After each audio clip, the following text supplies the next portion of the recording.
भारत की आवाम इस वोट से ये कहना चाहती है कि वो इंसान जो खुद को भगवान समझता है वो भगवान नहीं सिर्फ इंसान है। मैं धन्यवाद करना चाहूँगा इस देश के आम नागरिकों का जिन्होंने आज एक प्रधानमंत्री को नहीं, आज देश ने एक मजबूत नेता प्रतिपक्ष को चुना है। प्रधानमंत्री मोदी जी के पास दो ही अस्त्र है, एक भय है और भ्रम है। भय वो दिखाते हैं इनकम टैक्स, ईडी और सीबीआई के साथ। मैंने ऐसा नज़ारा पिछले 10 साल में नहीं देखा कि नेता प्रतिपक्ष बोल रहा है, विपक्ष बोल रहा है और गृह मंत्री उठ के बोल रहे हैं कि हमें संरक्षण दो, हमें संरक्षण दो, हमें संरक्षण दो। आज एनडीए को उत्तर पूर्वांचल के लोगों ने नकारा है। मणिपुर में दोनों सीट हारे हैं, नागालैंड में एक सीट हारे हैं, मेघालय में ये दोनों सीट हारे हैं। धन्यवाद सभापति महोदय। मैं आपके समक्ष खड़ा तो हूँ, लेकिन वर्तमान में मेरा मन और मेरा ध्यान असम में हो रही बाढ़ पर है और मैं आशा करूंगा कि यहाँ की सरकार अपनी चिंता व्यक्त करे और असम में अभी तुरंत आज ही एनडीआरएफ की एक टीम भेजे और जल शक्ति के मंत्री भी वहाँ पे जाए, क्योंकि जिस प्रकार से एम्बैंकमेंट चारों तरफ टूट रहे हैं, पानी जिस तरफ से बढ़ रहा है, बहुत ही एक खतरनाक एक वातावरण वहाँ पे है। आप भी बिहार और यूपी में देखते हैं कि कितना बाढ़ के और कटाव से लोगों को कितनी परेशानी होती है और इसीलिए मैं चाहता हूं कि यहाँ की सरकार असम में होती हुई बाढ़ के प्रति अपनी चिंता व्यक्त करते हुए आज ही एक एनडीआरएफ की टीम भेजे और जल शक्ति मंत्री तुरंत वहाँ पे जाए। मैं शुरुआत में भाजपा के सांसदों और हमारे इंडिया अलायंस के सांसदों और सभी सांसदों को मैं विशेष रूप से अपनी तरफ से शुभकामनाएं देता चाहूँगा कि वो इस चुनाव में जीत के आएँ और विशेष रूप से मैं भाजपा के सांसदों को मैं शुभकामनाएं देना चाहता हूँ, क्योंकि आज इस चुनाव में उनको बहुत कठिनाई का सामना करना पड़ा। इससे पहले दो जो चुनाव हुए, 2024 का चुनाव, 2019 का चुनाव, उन दोनों चुनावों में उन्होंने सिर्फ नरेंद्र मोदी जी के नाम पर वो सत्ता में आए और इस सदन के अंदर आए, लेकिन इस चुनाव में उन्होंने खुद अनुभव किया होगा कि इस बार वोट उनको प्रधानमंत्री नरेंद्र मोदी जी के नाम पर नहीं, अगर आए हैं तो आपके काम और आपके परिश्रम पर आए हैं। आपसे भी कई सांसद ऐसे आए हैं जो घिस के आए हैं, 30,000 वोट से आए हैं, 5,000 वोट से आए हैं। आप अपने बल पे आए हैं, किसी प्रधानमंत्री के नाम पर नहीं, आप अपने बल पे आए हैं और इसीलिए मैं आपको शुभकामनाएं मैं देना चाहूँगा और याद दिलाना चाहूँगा कि भारत की आवाम इस वोट से ये कहना चाहती है कि वो इंसान जो खुद को भगवान समझता है वो भगवान नहीं सिर्फ इंसान है। ये संदेश आज देश के जनादेश में हमें दिखाई देता है और मैं धन्यवाद करना चाहूँगा इस देश के आम नागरिकों का जिन्होंने आज एक प्रधानमंत्री को नहीं, आज देश ने एक मजबूत नेता प्रतिपक्ष को चुना है। आज देश ने एक सत्ता को नहीं, आज देश ने एक मजबूत विपक्ष को चुना है और इसीलिए मैं देश के लोगों का आभार प्रकट करता हूं और देश के लोगों को आपके ज़रिए ये मैं संदेश देना चाहता हूं कि आपके होते हुए हम ये संघर्ष जारी रखेंगे। लोकतंत्र को बचाने का संघर्ष, संविधान को बचाने का संघर्ष, पिछले दलित वंचित अल्पसंख्यकों का संवैधानिक अधिकार बनाने का जो संकल्प हमने लिया है, हमने ये मुहिम छेड़ी है, ये मुहिम पे हम ये चढ़ते जाएंगे, इस रास्ते पे हम चलते जाएंगे। हम आवाज़ बन के रहेंगे उन देशवासियों की जिनकी समस्या ना आज इस सदन में व्यक्त होती है ना अखबारों में व्यक्त होती है। हम आवाज़ उठाएंगे उन गरीब लोगों की जो आज अस्पताल में लगभग 6-6 साल उनको रुकना पड़ता है पर उनको सर्जरी का अपॉइंटमेंट नहीं मिलता है। हम आवाज़ उठाएंगे वो सड़क पे सोते हुए युवाओं की, लोगों की जिन पर एक अमीर बाप का गाड़ी का बेटे का गाड़ी रेंचते हुए उनको मार देता है और फिर वो बेटा बाद में बेल पर निकल जाता है और उन जो लोग जो सड़क पे सोते हैं आज उनके बारे में कोई नहीं सोचता। हम बात उठाएंगे उन छोटे दुकानदारों की जिनका दुकान, सालों का दुकान आज टूट जाता है जब एक मंदिर का विस्तार होता है। हम बात उठाएंगे उन बेरोजगार युवाओं की जो आज वीज़ा भटक के संघर्ष में आज वो कभी पनामा के रूट से अमेरिका में जाते हैं, कभी कनाडा जाते हैं, कभी यूरोप जाते हैं, कभी मिडिल ईस्ट जाते हैं। आज यूपी, हरियाणा, पंजाब, गुजरात का युवा आज उसको देश के अंदर नहीं, अगर रोजगार मिलता है तो विदेश में मिलता है। हम उनकी आवाज़ उठाएंगे। हम आवाज़ उठाएंगे उन बच्चों की जो आज रो रहे हैं, सालों की मेहनत आज उनका व्यर्थ हो गया है जब नीट का ये पेपर लीक हो गया है।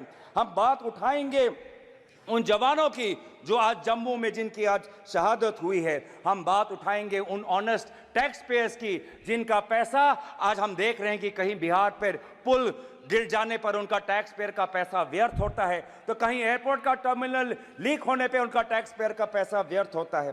पर हमें यह भी पता है कि प्रधानमंत्री मोदी जी अपना रवैया नहीं बदलेंगे।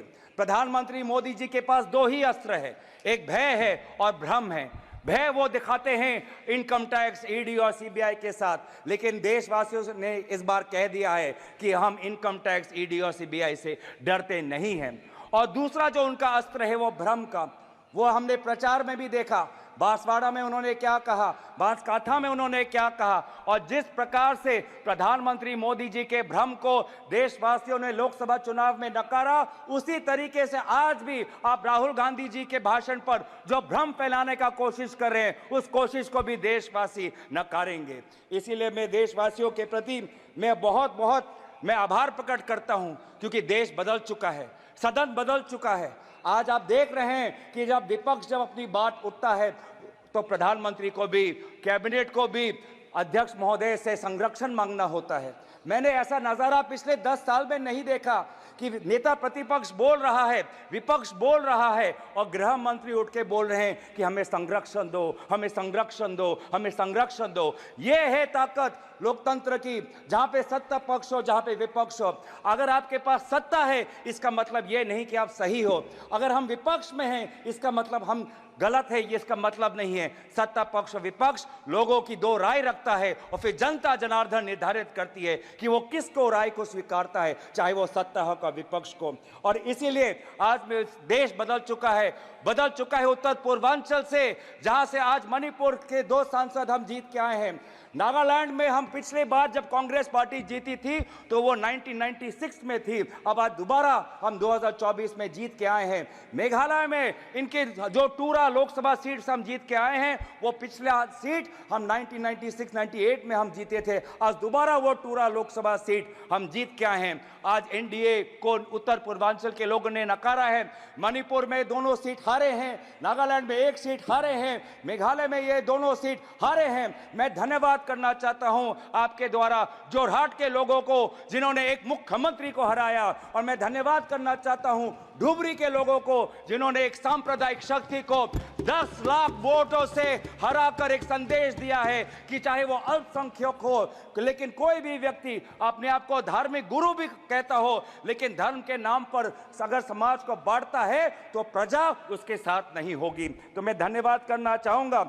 और ये बदलाव लाने के लिए वे सारे जो समाज के विभिन्न वर्ग हैं, मैं सभी का आभार प्रकट करता हूं। वे हजारों लोग जो राहुल गांधी जी के साथ भारत जोड़ो न्याय यात्रा पे चले, मैं उनका धन्यवाद करना चाहता हूं। मैं उन पत्रकारों का धन्यवाद करना चाहता हूं जिन्होंने निष्पक्षता से अपने पत्रकारी का जो उन्होंने जिम्मेवार उन्होंने उठाया। आज एक संदेश गया उन पत्रकारों को जिनको हौले हौले प्रधानमंत्री मोदी जी से प्यार है। एक संदेश गया उन पत्रकारों को जो कहते हैं कि ये तो सिर्फ फॉर्मेलिटी है, कि अपनी पत्रकारिता पर ध्यान दे, नहीं तो लोग आपको देखना बंद कर देंगे। मैं आज युवाओं को मैं आभार प्रकट करना चाहता हूं क्योंकि उन्होंने व्हाट्सएप का इस्तेमाल नहीं किया, उन्होंने अपना विवेक का इस्तेमाल किया।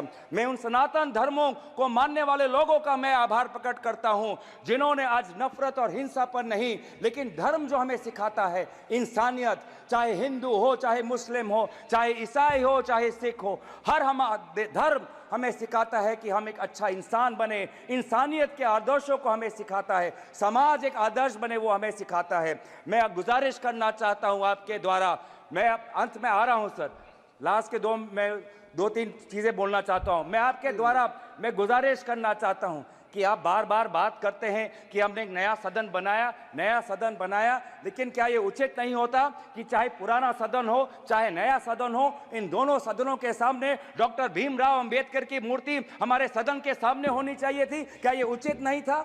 क्या यह उचित नहीं था कि चाहे नया सदन हो?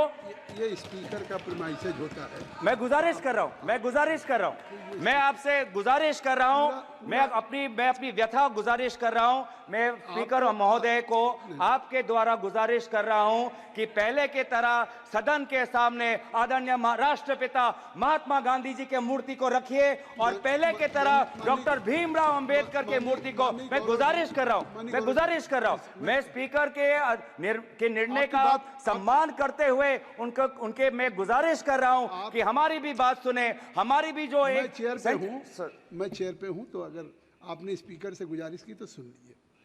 आपने कहा कि बाबा भीमराव अंबेडकर की एक मूर्ति यहाँ जो स्थापित होनी चाहिए। आपको भी निमंत्रण गया होगा। इस पार्लियामेंट में पहली बार सारे महापुरुषों का, बाबा भीमराव अंबेडकर से लेकर के महाराणा प्रताप से लेकर के एक बड़ी वीथिका बनाई गई है उसी संविधान भवन के साथ, और जिसका उद्घाटन हुआ पिछले दिनों। शायद आप जाएंगे तो आपको लगेगा कि एक पार्लियामेंट के अंदर एक ऐसी चीज़ हो गई कि कोई भी बाहर का डेलीगेशंस या हमारे खुद मेंबर ऑफ पार्लियामेंट या बाहर के लोग आएंगे तो उनको इस संविधान भवन, इस पार्लियामेंट के साथ साथ अपने देश के महापुरुषों को एक साथ सारी प्रतिमाओं को ढंग से रख करके पार्क बनाया गया है। धन्यवाद। अध्यक्ष, सभापति महोदय, मैं बस गुजारिश कर रहा हूं, आप हमारी भी बात रखने, आप सुनिए कि सदन के सामने अगर प्रेरणा स्थल बनाना भी हो तो सदन के सामने जहां पे उनका स्थान है, जहां पे उनके इतने सालों से जब डॉक्टर भीमराव अंबेडकर के मूर्ति को स्थापन करने के लिए एक पूरे देश में एक आंदोलन हुआ था, उस स्थान को एक वजह के से चुना गया था कि वो सदन के सामने हो। क्या ये उचित नहीं है? क्या ये हमारे गरिमा के अनुसार नहीं होना चाहिए कि सदन के सामने जिस हमारे भारतीय संविधान के निर्माता डॉक्टर भीमराव अंबेडकर और महात्मा गांधी जी हमारे सदन के सामने हो? तो मैं दोबारा आपसे गुजारिश करता हूं, हाथ जोड़ के मैं विनम्र आपसे अनुरोध करता हूं कि आप ये दोनों महापुरुषों के मूर्तियों को आप सदन में रखें